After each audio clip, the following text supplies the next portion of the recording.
Mm. Now, I will say over time that I needed to hone that request to show why I needed those funds and what they would be used for. And my parents were not wealthy, so that meant a lot if for them to consider my request over time. Of course, my siblings would say I took all the money, which happened, I'm sure. But I do believe there's something about becoming comfortable in asking for money that's really essential, comfortable and confident in your request. Okay, let's hope that this is not moving forward. You are screen sharing. Okay, I guess I won't be able to use I'll use my computer mouse. Okay, I'm going to talk a little bit about something that comes from the community planning point of view. And there's quite a bit of buzz about this and has been for a while about what are called third places. Now, keep in mind your first place is your home. Your second place is your workspace and where you work. And then third are these third places, which are gathering places and that help make a community whole, I would say, and vital. Um, they really provide like a breathing room, I would say. You know, when you're not ready to be at home and you're not ready to be, you're definitely not ready to be at work. This is a place where we go to be part of community. You know, we're social creatures and we need that space and place to be able to create and communicate, have great conversations, and most important, positive feelings, right? I think that a notable farmers market is going to have this third place feel, and it will also have what's called a strong sense of place. So the fundraising strategy I'm going to focus on today is really something that's slightly different than I think what has happened in the community planning world anyway, in the industry, is that farmers markets are really and truly, I think, a third place that's vital and deserves community investment. And that means coming from your chambers of commerce, your local government, your state, regional government, permanent, eventually a permanent funding source. You have to build up to that. But I'm saying my premise in this is that farmers markets are that vital, but you're going to have to convince yourself first for your request, and then you're also going to have to convince your community of that.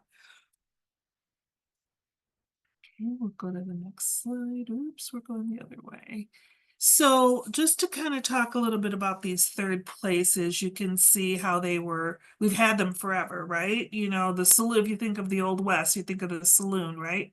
Um, but if you, in this author's point of view in terms of defining those characteristics, think about this list here. I mean, certainly your farmer's market is so many of these things, right? You don't need an invitation, you come and go. Everybody is on the same level when they're shopping, nothing fancy or fragile. People come regularly. It's lighthearted. It's a great place to be for multi-generations. And there aren't that many places anymore, sad to say, that offer this, right, for communities. Um, you're greeted there, it's people like it's a place where you feel that you can belong. Okay, I gotta go the other way. So, to give you an idea of a comparison, I was thinking about these third places because many times people think of third places as, a retail shop is one. I mean, there's also libraries and community centers and things like that, but let's take the coffee shop for example. The coffee shop is more than coffee. I know this to be true from my personal experience because I have coffee at home and I'll get in the car or take a walk and go to a coffee shop because what I'm looking for is not just the product. I'm looking for the experience, right? I come in and somebody's there to greet me. Maybe they even know my order already or remember me. They check in with me to see how I'm doing. That's part of what the coffee shop provides in the same way. The farmer's market is way more than those products. Now, we have focused on the products for quite some time in the farmer's market community and in the farm community, right? Because they provide fantastic food with super nutrition that is can't be met anyplace else. But everything beyond that product is kind of what I'm going for here in terms of also what you're going to be selling and you're going to be fundraising for. Products are important. I'm not saying that they're not, but it goes beyond just the bins. Another thing, if you think about that coffee shop and other successful third places, is something that's called, it's part of that gives to this what's called a strong sense of place, are atmospherics. And this is a marketing tool, a marketing description, maybe I want to say, but it's very much about creating an atmosphere. Now, the atmosphere doesn't have to be fancy, but there has to be an atmosphere for the customers that they know they're going there to get that experience and what is going to be in that atmosphere, whether it's smell or sight or taste or all those different things, how they're greeted. This is also something I think farmers markets can hone in on for themselves, come up with what works best for you in your area, in your community, but that's also part of what, again, you're going to be fundraising for. Yes, the products, but also that atmosphere that creates that third place within your community. That's what's going to give a distinction between your place and others.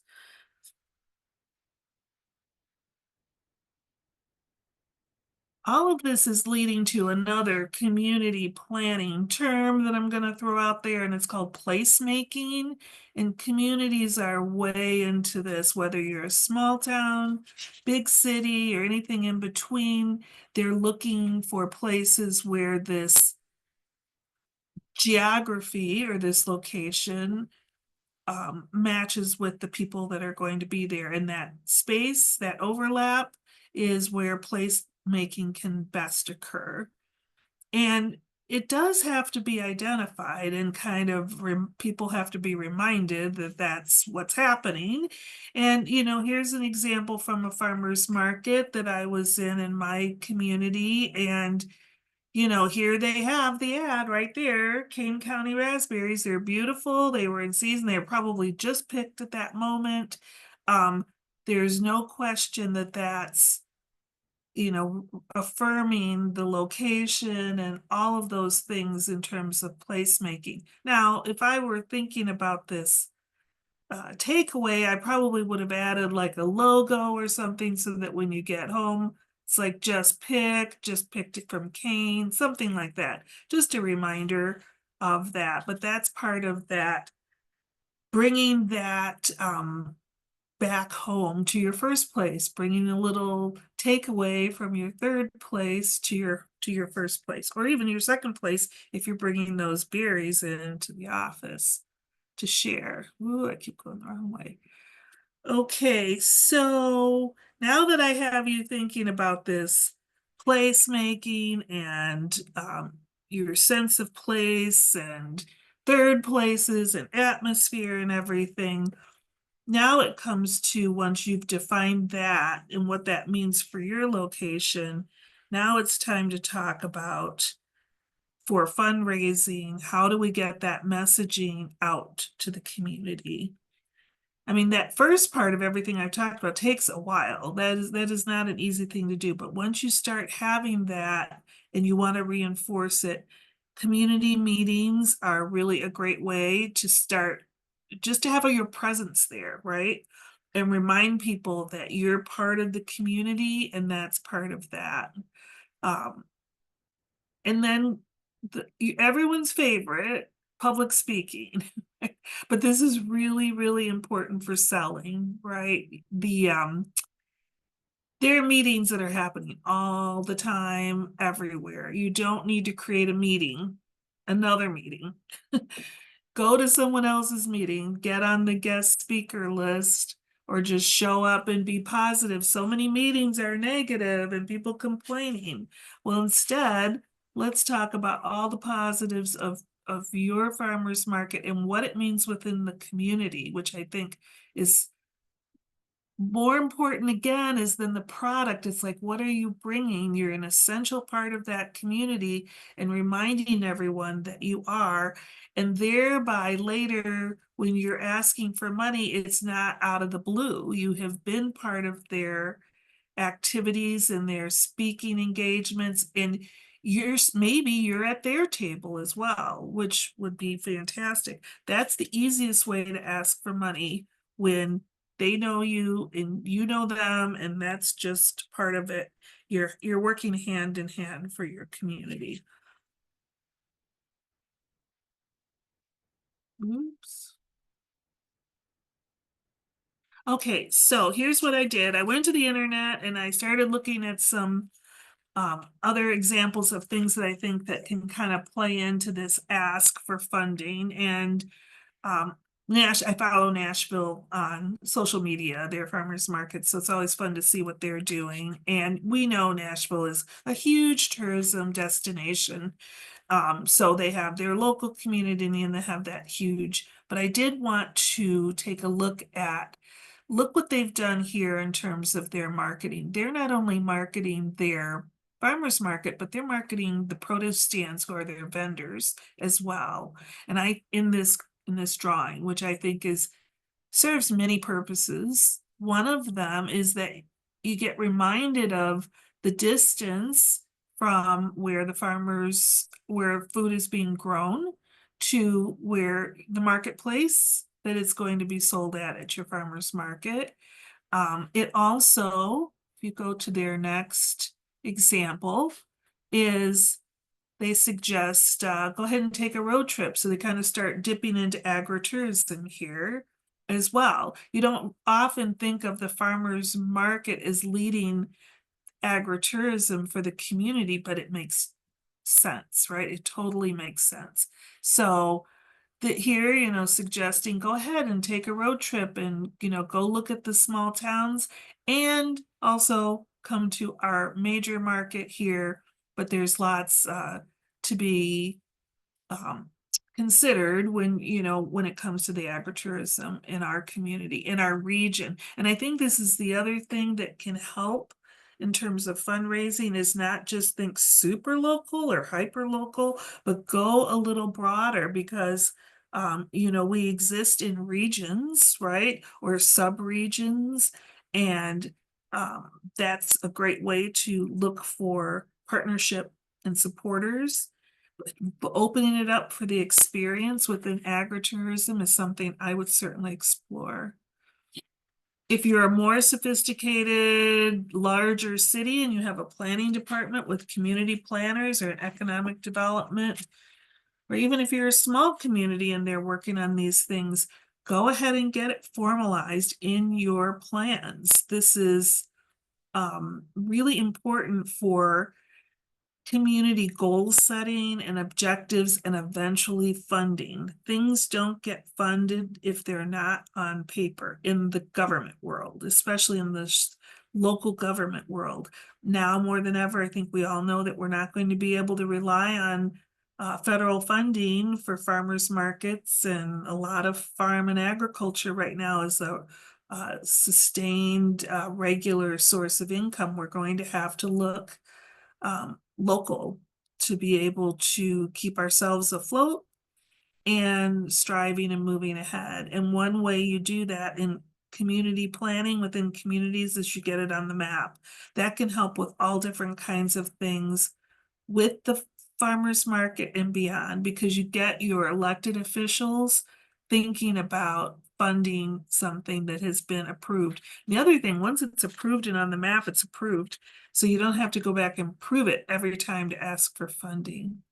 Here's an example. I like to dream about going to Hawaii and visiting the farmers markets on the different islands. But take a look at this. I'm a mapper, I'm a planner, so I'm really enjoying this. But a lot of people like to do their research ahead of time and know, where are all the services when I get there? How does this fit in relationship to the community that I'm going to visit? So in this case, it's a pretty broad, beyond just produce, and they've got some expanded market area, but you know where everything is, you know where your services are, your parking, your restrooms, your community services, your Wi-Fi, which is really important. People like to have that map either in their head or on paper or on their phone, right? That they can pull up and see what's going to happen when they get there. Now, no doubt, and we'll get into the money part of it now, that fundraising is like every day, all the time, and you need to be able to multitask.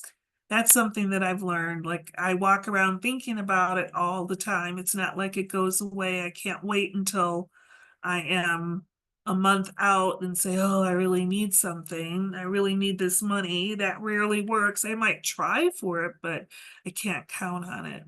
So here are some tips about how you manage this. Now, you probably have seen this. This is from Farmers Market Coalition. You may have talked about something similar in your last presentation, but you really need your data.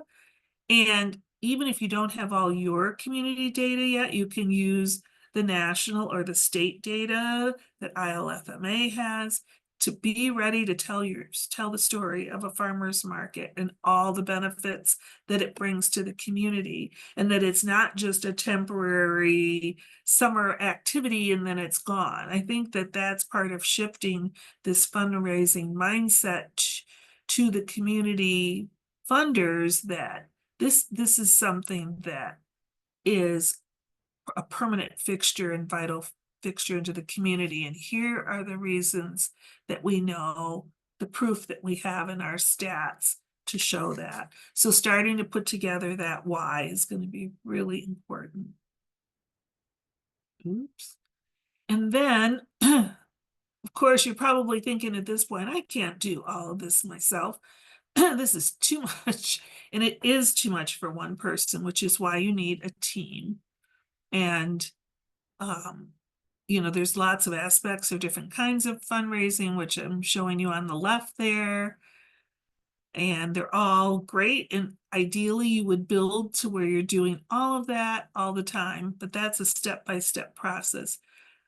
I strongly suggest, again, in terms of making that your farmer's market an essential part of the community, you need to bring in people that are for your fundraising team, other than your farmers market advocates, your regular farmers market people, that they're great and you need them, but this is about fundraising and asking for money. So who's your community banker?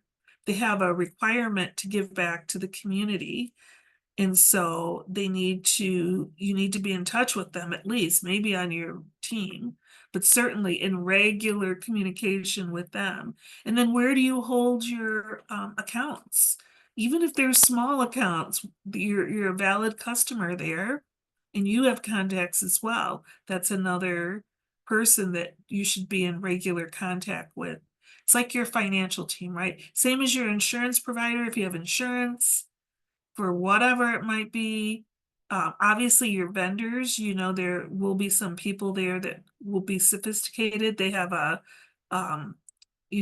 they are part of the success of the market. And then your town and local officials. Again, if you've been out there presenting to them all the time about how important the market is and the market, then someone that will resonate with someone, and that would be great to have them on their team, on your team.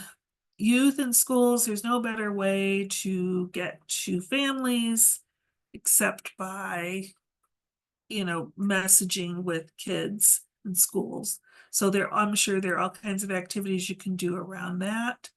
And then your regional, state, or local tourism team needs to work with you hand in hand so that you can develop some of those things that we talked about, but it requires money. So maybe your farmer's market, maybe some of your money comes from a tourism grant. Maybe some of your grant writing or donations or events or things like this come from a different angle other than a farmer's market grant. And that, but you can have that if you've built your fundraising team, because those are the people that are going to know about money that's available. Here's one that I really liked, and that's the Community Ambassador Program. I don't know if any of you are doing this in your community, but it's really about cross promotion, partnership, and community connection. So in this community, you've got reps or ambassadors from all different types of activities, from theaters to races to uh, any kind of celebration, museums, and then they're all ambassadors, and just picture one from your market as well. And they help cross promote between the different activities in the community. And they attend. So maybe the museum ambassador is a regular at your farmer's market, and they're giving you another eye too as to what they're seeing. And then same goes for one of your ambassadors, that they're attending all these things, maybe cross promoting at those events too, whatever everyone works out. But I like that idea. I think that's another way to show that you're an established part of the community. So you may have talked about this before too in your other sessions, or you just know that it's just important that you're doing it one way or another, and that's a vendor survey of your farmers and your vendors. This particular one is from Canada, but one thing I really liked about this is look at the center about the survey results and the age of the farmer, and that they're when they're planning to leave. That right there can be some strong information that you might need to find out about. Um, right now we know our farmers, just like everybody, we're all aging, but our farmers in particular are older, and that is creating a strong concern in our community in terms of next gen and how we're going to go about continuing that workforce. So you don't want to try to build this market and realize, oh, we don't have a workforce to continue it, right? So keeping an eye on that, as well as barriers to entering the market and why people leave, and all of those things will be critical to your success. So back to data, here's another one that I like. It's, again, if your fundraising team can't do this, I mean, maybe you need to partner. If you've got a community planning division, and even if it's maybe at your state level, I don't know how much we have at the state level, but there are some different universities that do this work as well. Students that need to work on their graduate degrees or even undergrad degrees. These can be from a lot of different fields, but this is gathering that data and working on it. So the one in particular that I really find interesting for all of us is the number of acres of land of agriculture supported by the market, and having that mapped. So if you have a vendor and they're growing on what size acreage, and what's going to happen with that, is it in the path of development? Is it secured? Is it leased? Is it owned? All those things relate to these other things that you want to know about the products that are grown, economic impact, the sales for the nutritional programs and such. Having it mapped and having people understand that, all of you, the community, your customers, on and on. This is really important. And again, a big project, but try to work on it so you have a sense. And that's also you taking an interest in your vendors. But when you bring this information to your community, that's a great way to start talking about investment.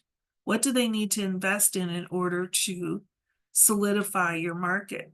Some of it might be the market space, but some of it might be your farmers too. Oops.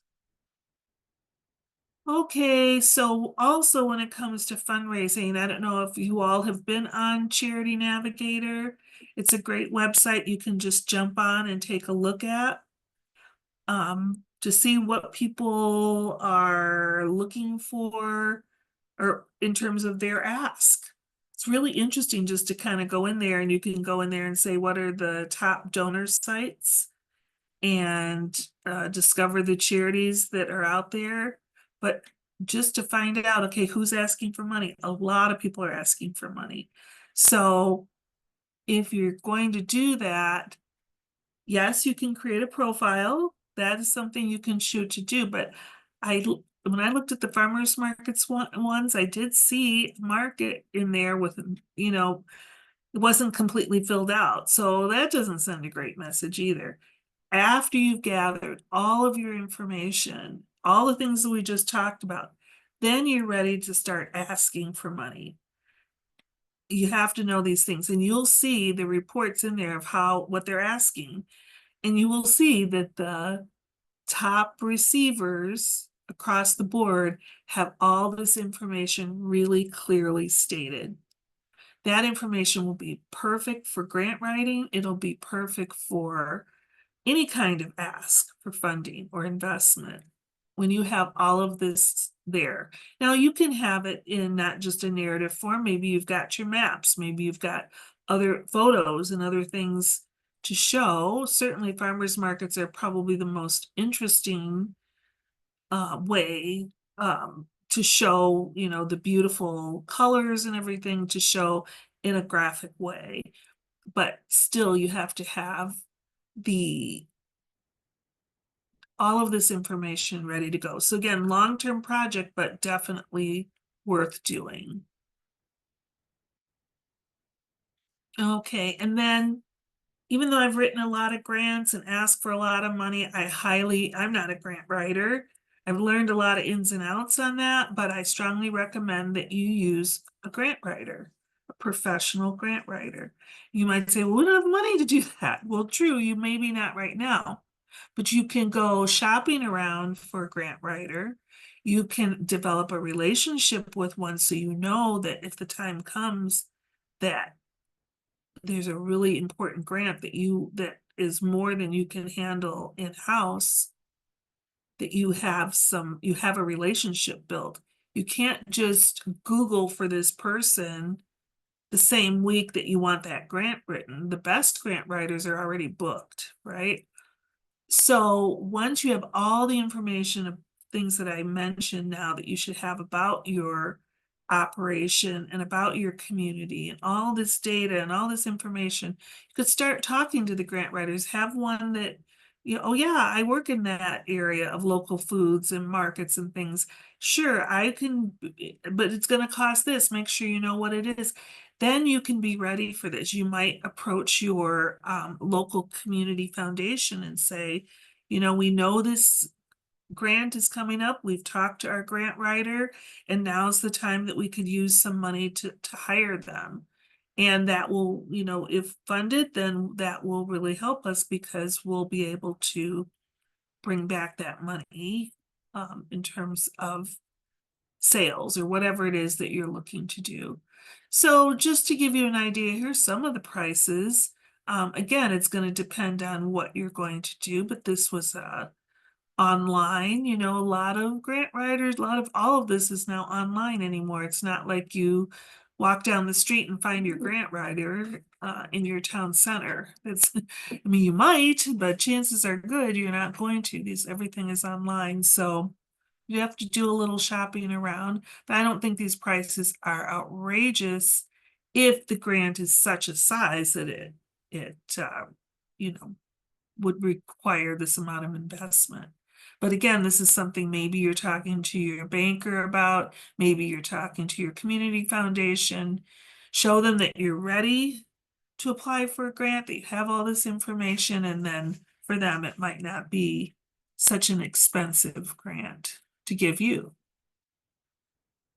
Of course, you have all of the online fundraising and engagement. I know you have this discussion already on your table, and then there's this one from Farmers Market Coalition that I pulled from their website. Always good for reinforcing all of this.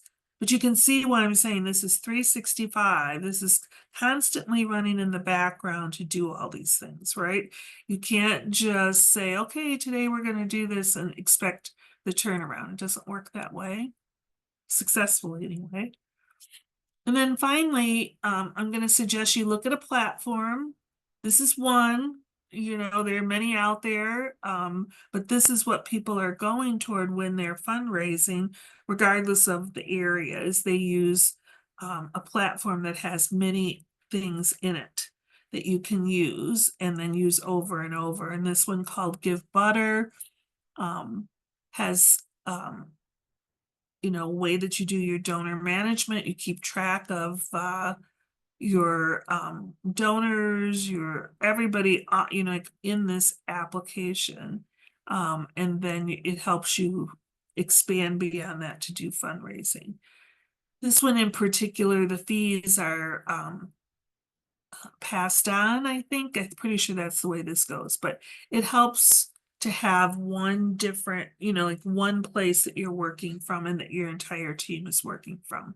Look at this one, compare it with some other ones, but out there, I think it would give you lots of different ideas too, whether it's an auction or a donation. I mean, whatever type of marketing or activity that you want to do, it can certainly prompt you on this. And look beyond what farmers markets are doing and look at just other nonprofits and see how they are fundraising.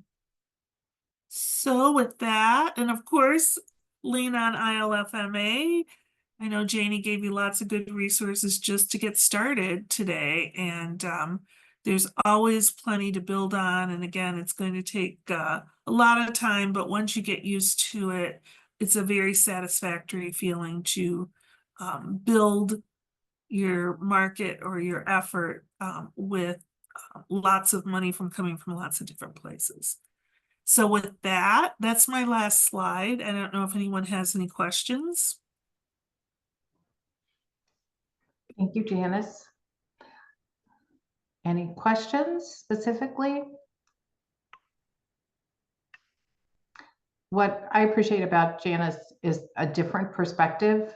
We all, as farmers market people, kind of go to the same places thinking about grants to support our work. But I think, this whole very important concept of being a place in your community that is well recognized and well embedded in the community really does give you entree into other conversations and opportunities. And I think that's really one of the points here. It is true. I will speak at almost any event, but at the other piece, when I worked in public health, we were trying to champion a new way of thinking about the food system and some of the other things that played into some health crises. When I worked for other institutions, the number one way we got our name out there and we got an opportunity to be at the table and then potentially opportunities for funding was I volunteered and I spoke at everything. I have spoken at, I can't tell you how many PTA meetings and elementary schools or libraries, anywhere to get the message out about the import. I just spoke at our local women's club.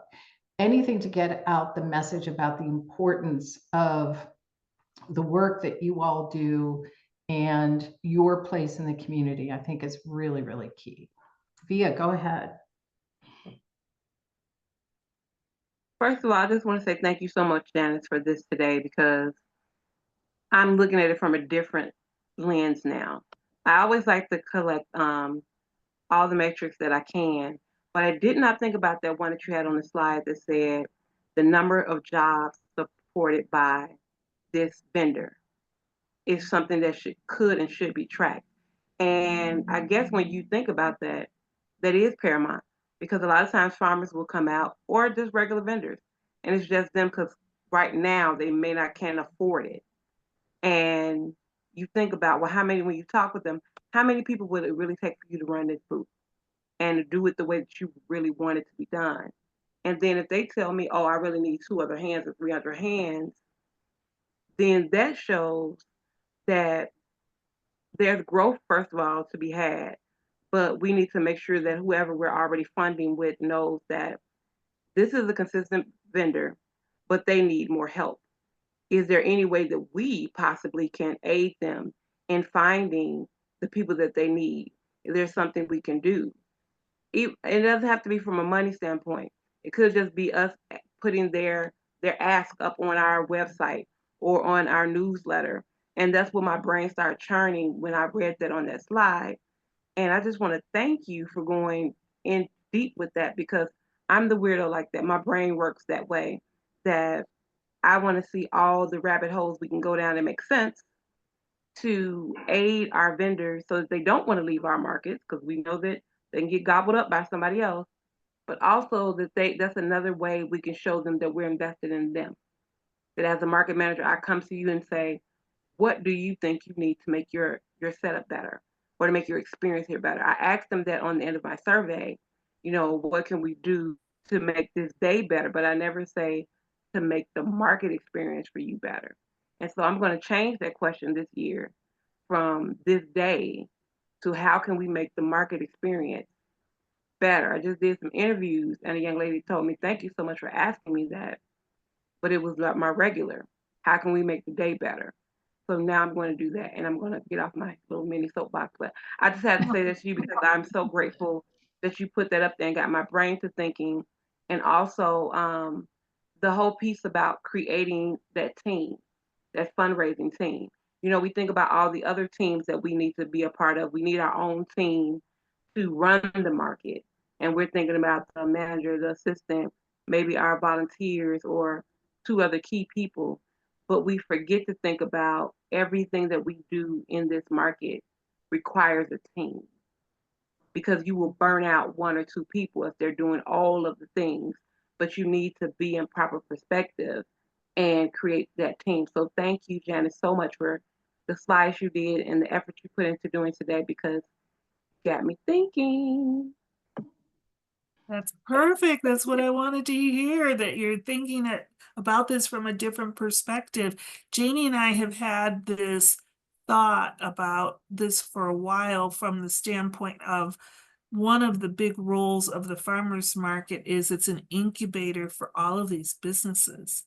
And when you think about that, the community does not necessarily recognize that you have how many businesses in your hands that you are guiding, right? And providing a market for them to be able to have their sales and